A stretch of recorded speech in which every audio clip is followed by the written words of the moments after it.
Hi everyone, I'm Rincey and this is Rincey Reads. Today I'm going to be doing a book review on We Keep the Dead Close by Becky Cooper. So this is a nonfiction book and it is a true crime story. Becky Cooper attended Harvard, and while she was at Harvard, she heard this rumor story about this girl who was a Harvard grad student who died in 1969. And the first iteration of the story that Becky Cooper heard was that this woman was having an affair with a professor, and the woman threatened to tell everyone about the affair. And so in order to make sure that she didn't say anything, the professor killed her in, I think it's like the Peabody office or something like that, like the Peabody Museum or something along those lines. And he was never caught. And the professor that's involved in this story is a professor who was still a professor at Harvard. He was a tenured professor at Harvard. And when Becky Cooper attended there in 2009, he was still there, still teaching, all of that stuff. And so she basically heard this story kind of during a party, that sort of thing. So she didn't really know how much truth was really in it. There's a lot of legends in and around Harvard University, and so she kind of brushed it off as probably an urban legend. But then she mentioned it to someone else who was oh no, that's definitely a true story, but some of those details are a little bit off. And so Becky Cooper ended up becoming just really obsessed with what exactly happened here. So she, I think, graduated in 2010 or something along those lines. And for basically the decade that followed, she could not forget this story. And I think around 2015, 2016 is when she really started digging into it a lot more and trying to figure out what exactly happened. So this story follows Becky Cooper investigating the unsolved mystery of who killed this woman named Jane Britton in 1969. She was a graduate student at Harvard. All of those facts are true. And she was a graduate student in Harvard's anthropology department. She was specifically studying I think things related to archaeology. And what actually happened is that she was killed in her apartment in Cambridge. The one sort of part of the story that seemed to really resonate with a lot of people is that she was covered in this red powder that was considered red ochre. I don't know exactly how to pronounce it. It's OCHRE, which is this red powder that is used in a lot of burial traditions. I have a hard time saying that word, especially in ancient cultures and things like that. And so since she was an anthropology focus and things along those lines, there was this running sort of thought amongst the people that the person who killed her was probably connected to the anthropology department. And so a lot of the speculation around her death and the fact that it remained a cold case for literally 30, 40 years is there was this, thought that Harvard knew that one of their professors was linked to the murder and basically covered it up. Now, all of that is just pure speculation.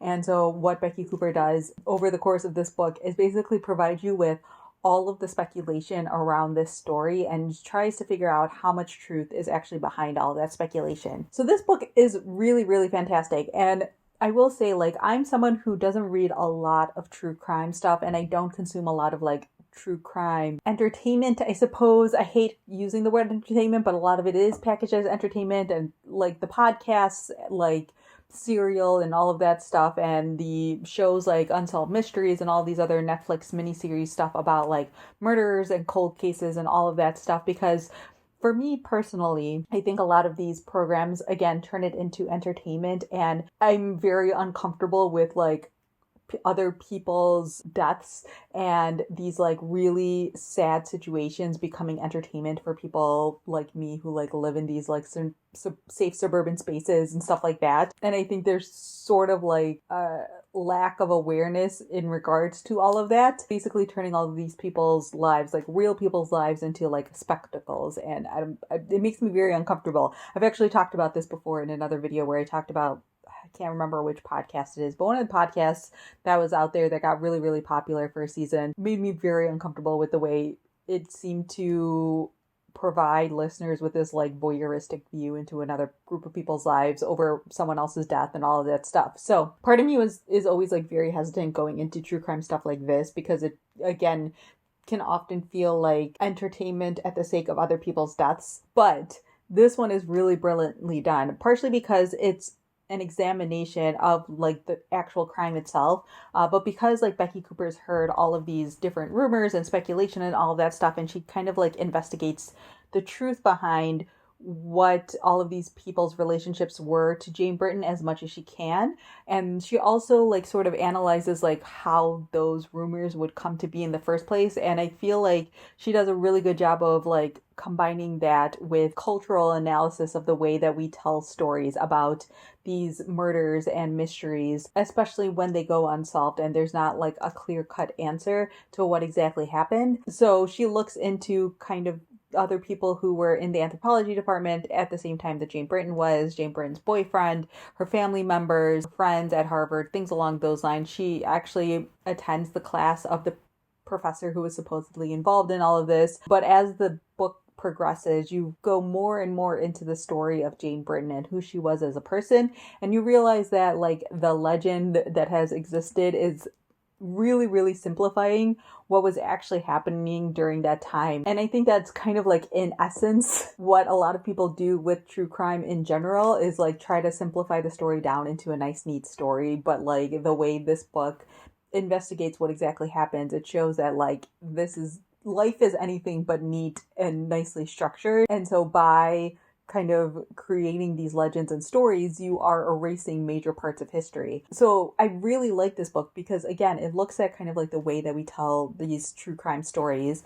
But it's also a story about like Harvard University and kind of like these Ivy Leagues, and I mean upper education in general, and the misogyny that exists in all of these places. You know, the higher up you go, the less women that there are. This book specifically touches on things like Harvard's tenure program and things like that, and kind of like the problems that it's had with sexual harassment and assault and things like that. And Harvard does have a tendency to try to brush under the rug some of the unsavory bits, but Harvard is hardly the only university to do that. I mean, look at Know My Name by Chanel Miller and you'll see Harvard is not alone in that fact. This book is a really long book, and honestly, like the actual story section itself is a little over 400 pages. Actually, might be like 450 or something along those lines. And then the last 100 pages of this book is all just like notes and sources and things along those lines. So that tells you like how thoroughly researched this book is. And I was honestly like very surprised when I picked this book up from the library to see how big it was, because I wasn't expecting it to be like a thick book. But there actually wasn't a point in this story where I felt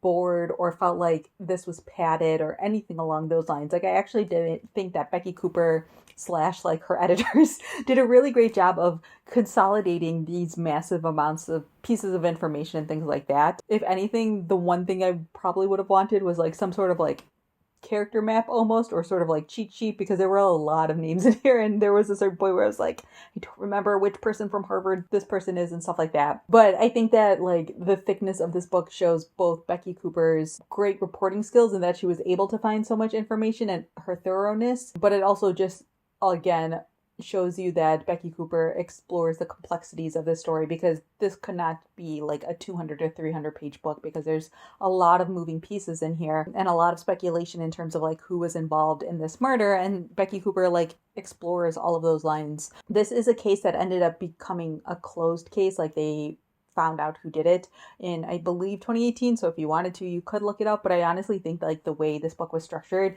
perfectly reveals everything. And believe me when I say that you are not going to be able to guess how this book ends. The one sort of downfall of this book is the fact that like Becky Cooper kind of inserts herself into the story, and sometimes it makes sense and sometimes it doesn't really make sense. There's like a part at the beginning of the book where like Becky Cooper is talking about her boyfriend at the time, and she's like realizing that he's not really the person that she wants to be with or something like that, and she kind of like relates it to something about Jane, and I was like, this feels like a bit of a stretch here. And like there were other situations like that where like Becky Cooper tells you about specific things going on in her life while she's like investigating, and part of me is like, I mean, I kind of get it, but honestly, if you just removed those aspects of the story completely, I think it would have been a stronger book. I do think there are parts in here where like Becky Cooper talks about her part in kind of like the investigation and the reporting and stuff like that where it works. But there were parts where like she shared a lot of her own personal life and experience where I was just like, I don't care. I don't care, Becky. I'm sorry.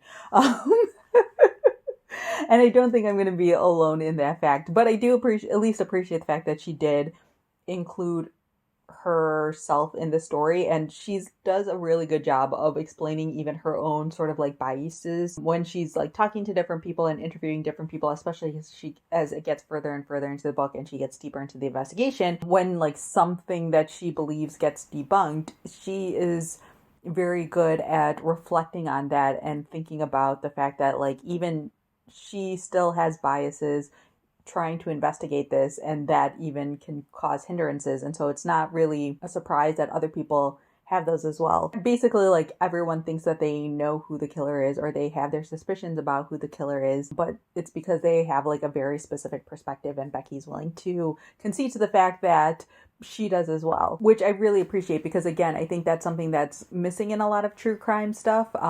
The narrators or the people who are involved in putting together these pieces often try to remove themselves completely from the situation, and that often feels like really inauthentic, because like them being a part of it is already going to influence the story in some way. So Becky Cooper is 100% willing to concede to that fact, and she even reflects on that a lot. So yeah, I really enjoyed this book a lot. I feel like this is kind of like a next level true crime book, because it recognizes the genre that it's in, and there's like a level of meta-ness almost to it, because she sees the biases and, you know, both like on a societal level and on an individual level that are happening here that are already shaping the story, and that influences kind of how everything turns out. So yeah, I really, really enjoyed this book a whole lot. I think that if you're someone who reads true crime, this should definitely be a book that's on your list. The story itself is just like really, really fascinating, and Jane Britton was a really fascinating woman that leads to a very fascinating story.